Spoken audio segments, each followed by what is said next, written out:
کروڑوں بچوں میں سے اور لاکھوں بچوں میں سے چن کر ہم کو علم دین حاصل کرنے کی توفیق دی.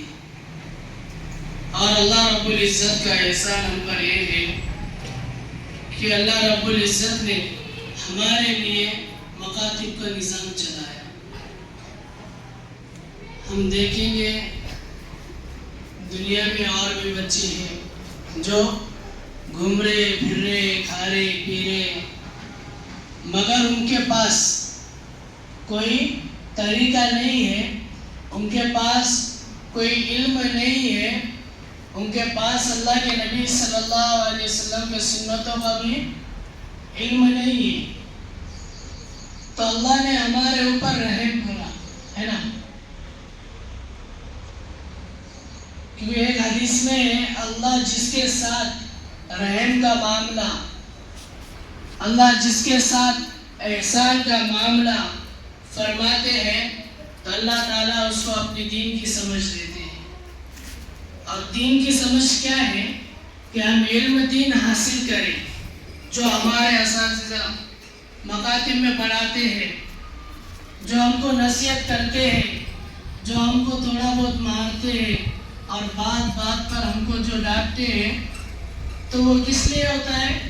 ہمارے نفع کے لیے، کہ جب ہم نوجوان ہو جائیں گے، بڑے ہو جائیں گے، امت میں چلنے پھرنے والے بنیں گے، تو ہم کو ہمارے اللہ کے نبی صلی اللہ علیہ وسلم کے طریقے پر چلنا آسان ہے. مگر دیکھنے میں یہ آتا کہ بچے مکتب میں پڑھتے ہیں، مکتب میں آ رہے تو یونیفارم میں آ رہے ہے نا. مکتب میں ہوں میں ابھی تو آواز آ رہا ہے. کون سے یونیفارم؟ سفید ڈریس، سفید پینٹ ہے کہ نہیں، سفید ٹوپی. مگر جیسے ہی گھر پہ گئے تو وہی یہود اور نصارہ کے کپڑے پہن لے رہے، کوئی ٹی شرٹ پہن رہا، کوئی شرٹ پہن رہا، کوئی ویسے ہی بدن پہ گھومتے، نیچے نائٹ پینٹ جینس پینٹ ہے نا. وہ ہمارے اندر طریقہ نہیں ہونا چاہیے. ہم کون ہیں؟ ایمان والے. اور ایمان کا مقصد کیا ہے؟ کہ ہم اللہ کے ذات کا یقین دل میں لائیں اور نبی کے طریقے کو ظاہر میں لائیں، تو ہم ایمان والے کہلائیں گے. ورنہ ہمارے بولنے سے ہم ایمان والے ہو گئے ایسا نہیں ہو سکتا. ہم کو عمل بھی کرنا پڑے گا ہے نا، عمل بھی کرنا پڑے گا. نہ تو قبر کے اندر سوال ہوگا من ربو کا، بتا تیرا رب کون ہے. اگر ہم نے دنیا میں رہتے ہوئے اللہ کی شریعت پر، قرآن مجید پر، اللہ کے جتنے احکام اللہ نے دنیا میں بھیجے ہیں اس پر عمل کیا تو ہم قبر کے اندر جواب دیں گے. کیا جواب دیں گے؟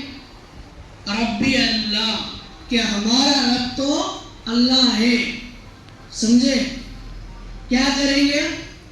کیسی زندگانی دنیا میں گزارے تو کیا بولے گا ہمارا؟ کوئی بولے گا؟ سنو مت، صرف بولو بھی میرے ساتھ. پوچھا نا میں تو بولو. کیسی زندگانی ہم کو گزارنا پڑیں گی دنیا میں؟ تو ہم من ربو کا جواب دیں گے. کیسی؟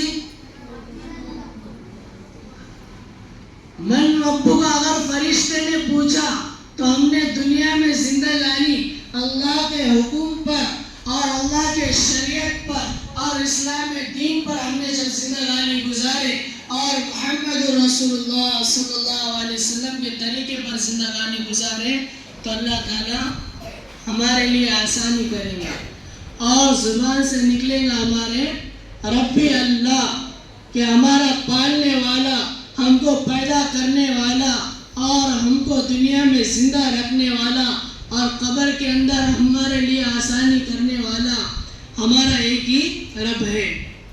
تو زبان سے کیا نکلے گا؟ ہمارا ربی اللہ، ہمارا پالنہار تو اللہ ہے.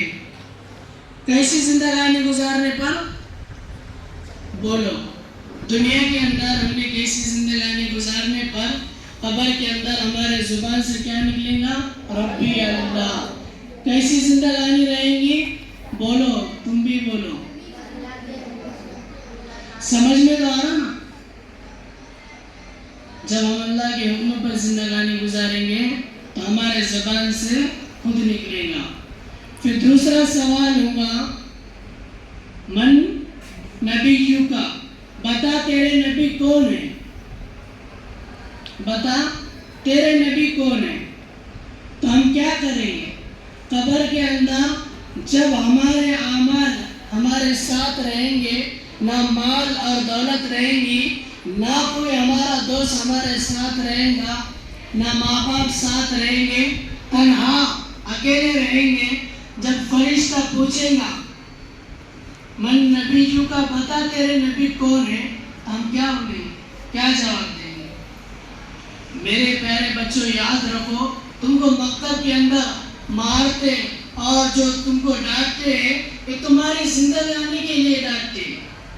کہ دیکھو جو بچے مکتب نہیں پڑھتے اور جو بچے دین اسلام حاصل نہیں کرتے، شریعت کا دین حاصل نہیں کرتے اور اسلام کی تعلیم حاصل نہیں کرتے، تو آج وہ کیا ہو گئے؟ بچے تھے، نوجوان ہو گئے، بوڑھے ہو گئے، ان کو کلمہ بھی نہیں آتا. آتا کیا؟ نہیں آتا. تو آج لوگ مزدوری کرتے ہیں. ہمارے اندر بھی کتنے ماں باپ ہوں گے جو مزدوری کرتے ہیں، ہے نا؟